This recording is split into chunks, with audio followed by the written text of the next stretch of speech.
Hello and welcome to the much awaited review of iOS 7 for iPad. Now, iOS have been out on the September 18th, and millions of Apple fans have been downloading iOS, and it's finally time that I told you everything you need to know.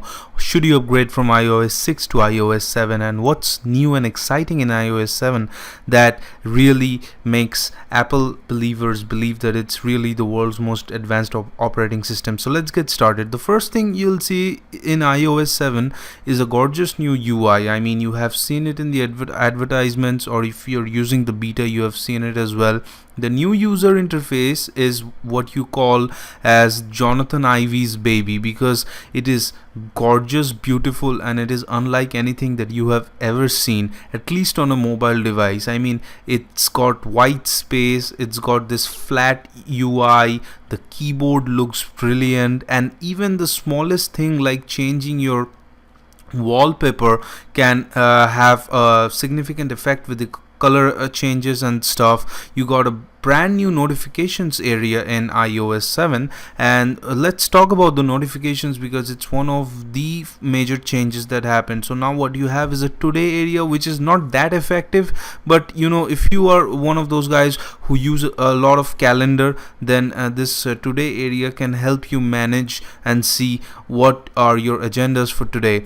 And it also shows you a snippet of the weather and stuff. So I am reviewing this on iPad 3, and as you might have seen that the notifications area has two more part, and it's not that translucent because I don't know what happened, but in iPad 3 it seems that they have reduced some feature. Maybe it's just a segmentation thing from Apple. Now, moving from notifications is another stuff that is critical for iOS, that is multitasking. Now, multitasking has been criticized by the Apple fans, and they always wanted multitasking. So in iOS 7, what Apple did is they, instead of just showing the apps that are running in the background, they have added just a screenshot of the app. Now, that is not what you call true multitasking, right? But it's a slightly better than the rest, but I hoped for better. I mean, I'm not totally satisfied with the multitasking features in iOS 7, and I think Apple can improve upon it. Maybe they should have incorporated a mission control type of a system for iOS, helping you manage your apps better. Now, moving away from multitasking is a brand new feature in iOS, and it's called the Control Center. Now, the Control Center is very helpful for a few people who are on the go. They just want to change stuff, keep on changing stuff, and listen to music a lot, because if you don't listen to music a lot, you will see that you are hardly using the Control Center when using your iPad. So what you do is you swipe up from down below, and you get this gorgeous interface, and that lets you switch on the basic features like Bluetooth and stuff. And if you have AirPlay, you can use that, and you can change the volume, brightness. I mean, it's a Swiss Army knife kind of a thing for your iOS device, and it's helpful. It's okay. The next thing which I'm going to talk about is the animations, and in iOS 7 the animations are beautiful. I mean, one of the best things that I've seen is how when you launch an app and get out of an app, it kind of zooms in and zooms out, and especially when you have a parallax background, and you can actually feel the parallax, and you have a dynamic or a still wallpaper, doesn't matter, you can actually feel the parallax, and it literally makes you feel that you are using kind of a 3D screen, because the parallax effect is really mind-blowing. And even subtle changes like typing on your keyboard and just swiping through the screens, they're all very smooth, and they're very effective. So the animations in iOS 7 is really awesome. Moving from the animations, let's talk about the Photos and the Cameras app. Now, Apple, showcased their Photos app, and I think the Photos app is pretty good. I mean, it arranges all your photos in collections, and you can even view it by year. Now, I only have 2013, but if you have like photos in your iCloud from 2010, 12, 13, you can view all of that under the Photos app. And the cameras app is also nice. I mean, at first I didn't like the camera app, but slowly I got used to it, and it's very fast. It's very fast in iOS 7. It's faster than your iOS 6 device, and you're going to love using the camera app. So what you do is you have these three options. You have the video option, you have the normal camera mode, and you have something called a square, if you want to take a square snapshot. And as you can see, when I'm clicking on the the button itself, it just takes the pictures instantaneously. I mean, this has got to be the fastest camera taking experience on any device. And apart from iOS, I use a HTC one, so I know what I'm talking about. It's really fast. Moving from the camera app, let's talk about the subtle little changes that Apple did with their reminders app, their calendars app, which is pretty elegant, and I loved the calendars app. And then they have this basic notes app. Even their whole settings area has changed, just to incorporate the new design, the new look and feel of the iOS 7, which seems to be their biggest selling point.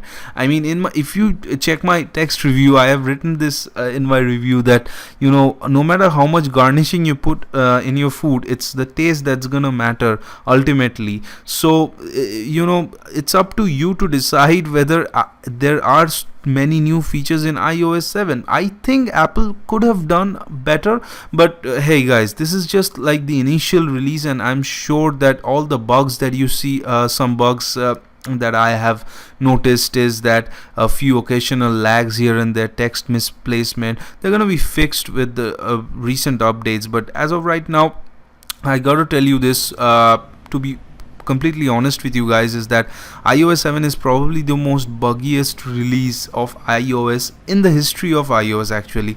And it's very buggy. Sometimes when I did the four finger swipe up, it just freezes my screen. And sometimes you'll see many other bugs, which is not nice. Moving away from bugs and everything, let's just say that iOS 7 will give you an experience that is unlike anything you have ever witnessed, even on Android or Windows, because the overall experience is so elegant and smooth. And before closing this review, one part that I would probably like to touch is Apple Maps. I mean, if Apple improved so much on all their apps, I couldn't help but figure why Apple Maps doesn't work like Google Maps so well. It's all right if you go to New York or something, but if you go to a place like my place in India, you'll notice that half of my city is laying on the waters, which is not correct at all. And if I just open the same area in Google Maps, as you can see, it's very accurate, and they have all the listings and stuff. So Apple really needs to push their game in terms of maps. And the music player is nice. The music player is again with the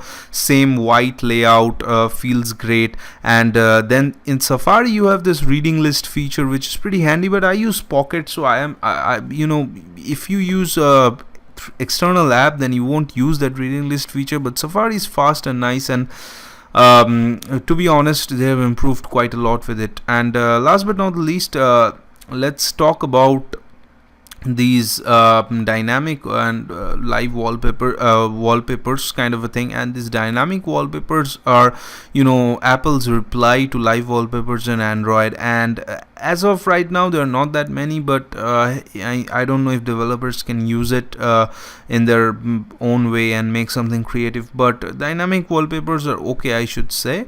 And that's it. I mean, after using iOS, the beta versions for about 2-3 months, and then using the final version for a couple of days right now on my iPad 3, it's important to note that the only thing I liked about iOS is the experience. I mean, when you see the entire community changing to one design theme, I mean, apps like Evernote, Flipboard, and the other applications like Facebook, they're going for a flatter look, and then you get the feel, then you get this cohesive experience of iOS 7 and what Apple actually envisioned iOS 7 to be. It's something you need time to gulp, and slowly when you fall in love with it, you'll realize that you can forgive all these little bugs here and there. And iOS 7 is still a great operating system, but I am pretty sure that Apple will improve upon it. There are lots of scope for improvements, but as of right now, I'm loving iOS 7, and I just wish that it could have been a little less buggier on the initial release. That's my review of iOS 7 for iPad. I would love for you to comment in the comment section below, and tell us what you like and what you don't like. And please subscribe to our channel, and please visit our text review. We have an in-depth review of iOS 7 there, and that's it. So what I'll do is I guess I should go back to my iOS 7 experience, and you should check some of our other videos. Thanks, and have a nice day.